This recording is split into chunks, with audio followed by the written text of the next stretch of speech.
Bonjour à tous, j'espère que vous allez bien. Aujourd'hui, une nouvelle vidéo où je vais vous parler aussi aujourd'hui d'un nouveau jeu qui s'appelle Jedi Survivor, même bien sûr qui est la suite de Jedi Fallen Order.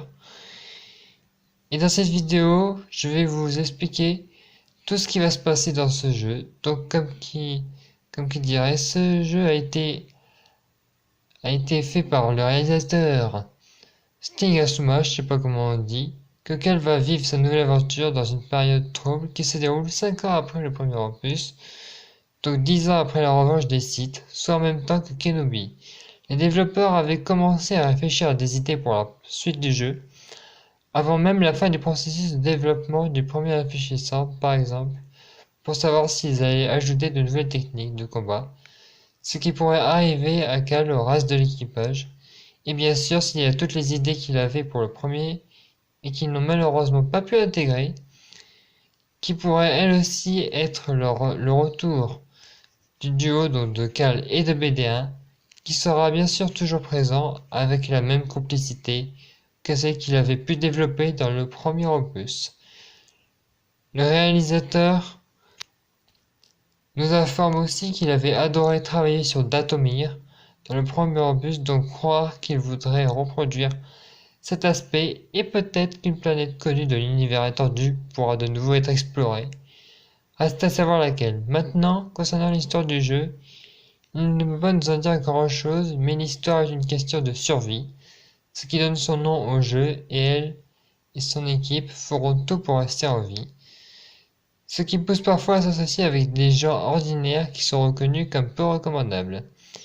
Il est plus ou moins tout ce que l'on peut apprendre de cette interview, cependant nous pouvons maintenant nous intéresser aux images qui nous ont été dévoilées dans ce teaser. Nous pouvons découvrir des Stormtroopers transportant une petite valise. Ces plans sont entremêlés de passages où la caméra se trouve à l'intérieur d'une sorte de Cubabacta, dans laquelle une personne de cheveux particulièrement longs se trouve et on notera aussi qu'il lui manque son bras droit. Nous pouvons également percevoir l'intérieur du Mantis, le vaisseau qui nous transportait entre les différents points d'intérêt du premier opus. Le vaisseau a l'air plutôt endommagé, je me demande aussi si on ne peut pas reconnaître Bogano ou Dathomir en hologramme. La caméra fera un travelling avant vers le cockpit, ce qui nous permet de découvrir que le vaisseau s'est écrasé sur une planète désertique. Et oui encore, mais bon, à la décharge du jeu, on va dire qu'il n'y avait pas de sable dans le premier. Et on peut aussi voir des traces de pas sur la droite. Il est donc probable que Cal soit parti explorer les environs. La question c'est donc plutôt de savoir où est passé le reste de l'équipage. Nous découvrons après cela un nouveau personnage. Et non, ce n'est pas le grand inquisiteur, il est certes de la même espèce, mais il s'agit d'un sénateur impérial. Difficile également de deviner sur quelle planète il y règne, mais il semble très urbaine. C'est lui qui a accueilli les Stormtroopers précédemment, et probablement lui aussi qui par là. Cal dans le trailer lui demande pourquoi il cherche à diriger si les autres refusent de le suivre. Peut-être que Cal essaye de monter une cellule de rébellion, ou bien alors peut-être que nous assisterons à une dissolution du groupe du premier opus. Cette même voix lui demande également pourquoi il se bat. Et justement, Cal est confronté à la lame rouge qui se bat du bras gauche.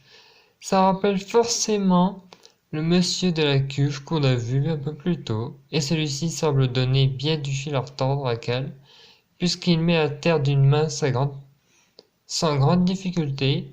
Cela lui fait même perdre son sabre laser qui visiblement finit par arriver jusque dans les mains du sénateur impérial. Comme vous pouvez le voir dans cette image, alors elle n'est pas très bien imprimée, mais on voit quand même ce bout-là, et c'est le sabre laser de Cal Kestis qui est dans la valise, et qui se retrouve bien sûr, comme je vous l'ai dit, aux mains du sénateur impérial. Puis le thriller se conclut sur l'homme dans la cuve, ce qui semble pas mal surprendre Cal et BD1 alors qu'il se trouve dans un endroit qui a l'air plutôt abandonné.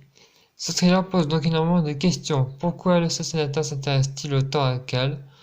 Pourquoi cherche-t-il à conserver son sabre comme une sorte de trophée? Ce qui conclut la fin de cette vidéo.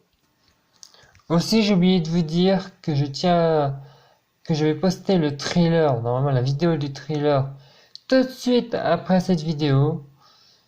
Donc voilà, pour que je fais ça pour que vous voyez tout ça de vos propres yeux et que vous compreniez mieux ce que je vous ai expliqué. Allez, à tout de suite pour la vidéo du thriller de Star Wars Survivor. Et bien sûr, que la force soit avec vous.